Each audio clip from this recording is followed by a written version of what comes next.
Assalamualaikum, nama saya Nur Irdina binti Kairozi. Saya merupakan alumni SMK Pengkalan Lebaiman Batch 2020. Saya juga merupakan calon SPM tahun 2020 yang turut digelar sebagai Batch Promax. Kini saya sedang melanjutkan pengajian dalam Asasi Sains Pertanian di Universiti Putra Malaysia. Saya pasti bukan batch saya sahaja yang terkesan akibat situasi pandemik COVID-19. Sudah tentu batch anda juga turut merasakan perkara yang sama. Bangun pagi, menghadap skrin telefon ataupun skrin laptop sehingga lewat petang. Saya faham dengan situasi yang anda hadapi sekarang. Walaupun situasi sekarang ini penuh dengan dugaan, namun perkara ini bukan satu titik noktah untuk anda tidak mendapat keputusan yang cemerlang dalam SPM.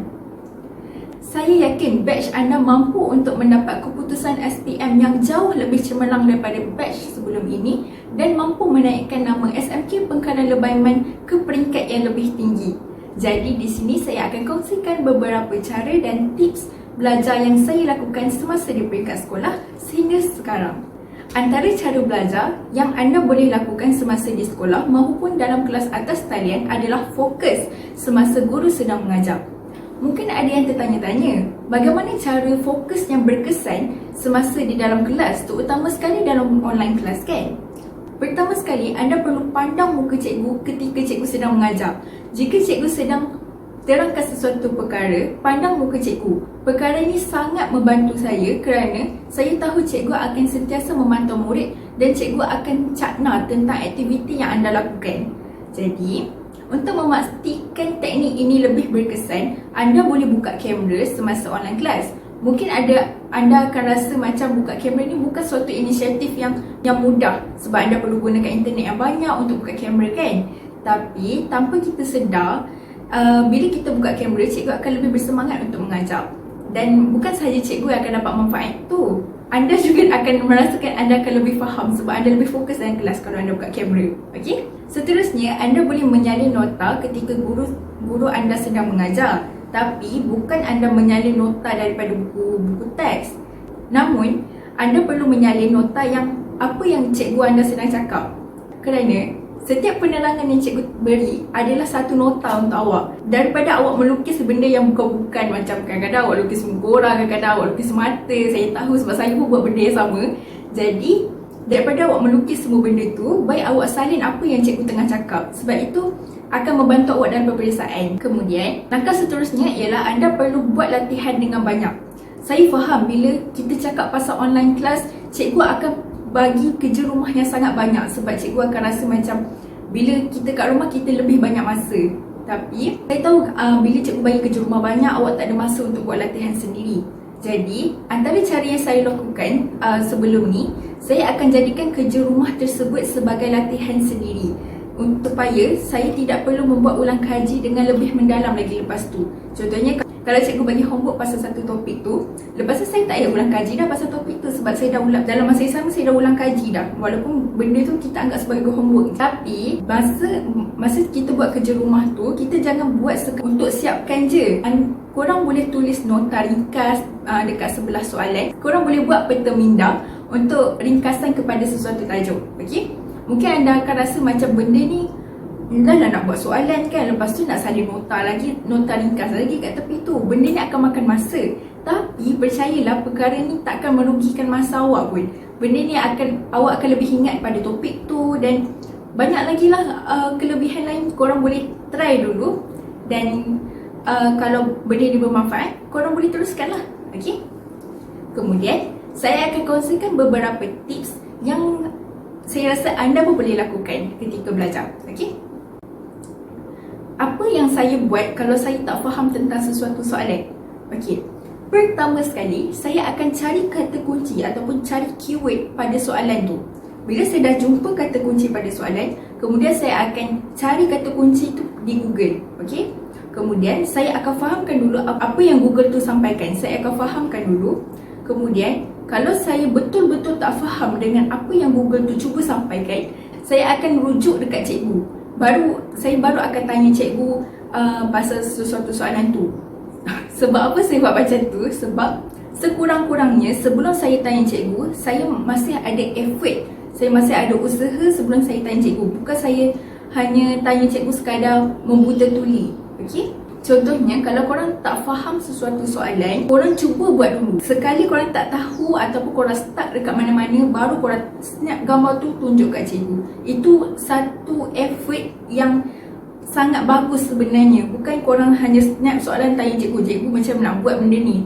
Dia macam agak kurang adab lah di situ, okay? Boleh cuba. Kalau dia macam mana, kalau awak betul-betul tak faham, baru awak rujuk cikgu. Okay, mungkin ada yang di kalangan kita ni, ada yang rasa malu nak tanya cikgu sebab mungkin tak rapat dengan cikgu dan sebagainya. Anda boleh rujuk kawan. Kadang-kadang bahasa rakan sebaya ni lebih mudah untuk difahami daripada bahasa orang yang lebih dewasa daripada kita kan. Tapi macam mana kita nak belajar dengan kawan-kawan? Antara perkara yang anda boleh lakukan adalah anda boleh buat study group bersama rakan-rakan anda. Tapi kena pandai pilih kawan lah. Janganlah pilih kawan yang hanya untuk main.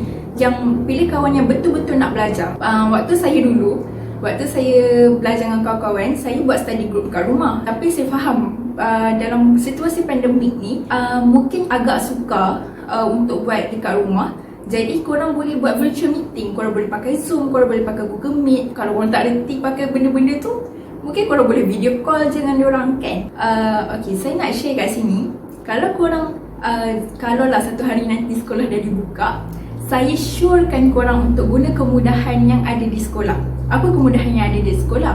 Okay, kemudahan yang ada di sekolah adalah Pusat Sumber Al-Farabi. Saya dan rakan-rakan sebelum ni selalu buat group discussion dekat Pusat Sumber. Sebab apa? Dekat Pusat Sumber Al-Farabi ni penuh dengan buku-buku ilmiah. Ada juga buku-buku soalan pasti kalau contohlah nak pinjam kan. Boleh je nak pinjam kan. Okay, kemudian Pusat Sumber Al-Farabi ni juga ada banyak jenis ruang yang disediakan. Okey, contoh group discussion korang ada dalam 8 orang. Ada meja panjang yang disediakan. Jadi korang boleh buat discussion dalam satu meja. Okey, mungkin ada yang macam tak sukalah ramai-ramai, nak sikit-sikit je, dalam 2 orang ke 4 orang je dalam satu group discussion tu. Ada juga ruang kecil yang disediakan. Korang boleh buat group discussion kat situ dalam satu meja juga. Okey, kan senang. Okey, mungkin ada yang rasa macam tak sukalah 24 jam dekat buku SPM je kan. Korang nak santai-santai, korang nak main Indo game. Ada je Indo game yang disediakan. Dan ada juga ruang yang disediakan beanbag yang korang boleh santai-santai, korang boleh baring-baring kat situ. Jadi sangat mudah lah. Lagi satu, ruang Pusat Sumber Al-Farabi ni sejuk. Sebab apa? Sebab ada aircon. Jadi korang tak adalah kepanasan masa tengah study tu kan. Pusat Sumber Al-Farabi ni juga ada kemudahan internet. Okey, kalau korang perlukan akses internet yang laju, korang boleh pergi Pusat Sumber Al-Farabi. Dan kalau korang nak guna akses komputer, ada juga komputer yang disediakan. Jadi gunakanlah dengan sebaiknya. Okey, berbalik kepada tips kita tadi. Selain itu, saya faham ada juga di antara pelajar yang merupakan slow learner. Macam saya pun, saya slow learner, saya mengaku. Okay. Sebagai seorang slow learner, kita perlukan dorongan yang betul-betul face to face. Okay, itu yang saya rasa lah. Jadi apa yang saya buat, saya menyertai pusat tuition. Disebabkan pandemik, saya perlu cari tuition online. Okay, jadi tuition online yang saya boleh syorkan adalah MC Plus dan juga PTTI online. Kedua-dua tuition ni sangat membantu. Dia ajar dari basic sampailah ke soalan SPM. Jadi tak perlu pun nak bersusah payah, nak bergerak ke sana. Boleh je study online. Okay? Asalkan korang betul-betul ada usaha, ada tekad, ada niat nak berjaya. Mungkin ada yang rasa macam, alamak, tuition aku perlu ada duit kan nak bayar pusat tuition. Sekarang ni kan dunia moden. Korang juga boleh belajar kat YouTube. Dekat YouTube, banyak sangat YouTube yang boleh membimbing korang untuk jawab soalan. Okay. Saya juga kalau saya tak faham apa-apa topik, saya akan rujuk YouTube dulu sebelum saya refer kawan-kawan saya. Okay. Rumusannya, pada zaman serba canggih ni, terlalu banyak inisiatif yang dapat membantu anda dalam peperiksaan. Sama ada anda berusaha atau tidak sahaja.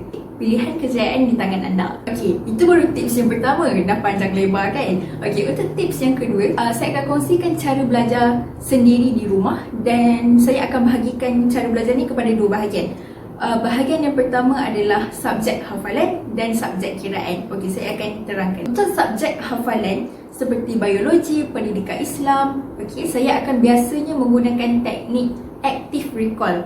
Okey, active recall tu pun benda pula perempuan ni kan. Apa yang anda perlu buat untuk guna teknik active recall recall ni, anda perlu baca satu-satu subtopik tau. Anda perlu baca subtopik tau, bukan topik. Okay. Apabila anda baca, kemudian anda fahamkan sesuatu topik, kemudian anda salin nota tersebut dalam bentuk peta minda. Anda boleh je conteng kat mana-mana, tapi kalau saya selalu conteng dekat kertas A4. Okey, kemudian lepas anda dah salin nota, anda perlu cakap kuat-kuat pasal nota yang anda baru tulis tadi. Anda boleh cakap kuat-kuat bukannya sampai jiran sebelah dengar, tak. Sekadar untuk diri sendiri dengar je. Dalam erti kata lain, masa anda nak bercakap tu, macam anda tengah mengajar orang. Kenapa saya kata teknik ni membantu saya? Teknik active recall ni, kita menggunakan semua deria tau. Kita gunakan deria apa? Kita guna deria pergerakan. Kita menulis itu pergerakan. Kemudian kita melihat, kita tengok nota kita.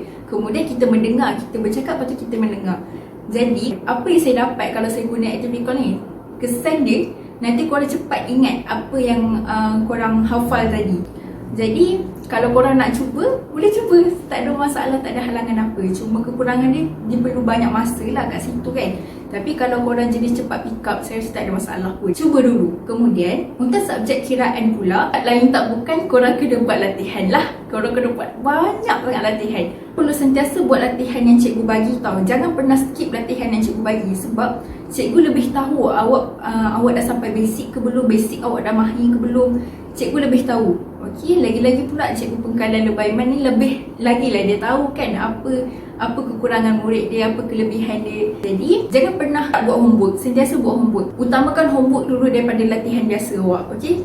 Saya tahu latihan cikgu saja takkan pernah cukup. Jadi, awak perlu ada juga satu buku latihan. Jangan pernah skip lah, sehari tu at least satu soalan pun dah cukup. Tapi jangan pernah stop lah buat latihan, sentiasa buat latihan. Kemudian, yang paling penting dalam subjek kiraan ni, tak kisahlah kimia ke fizik ke matematik sekalipun, awak kena faham formula. Sekali awak faham, datanglah soalan kebat macam mana pun awak mesti boleh jawab. Nasihat saya kepada calon-calon SPM, just enjoy your school life.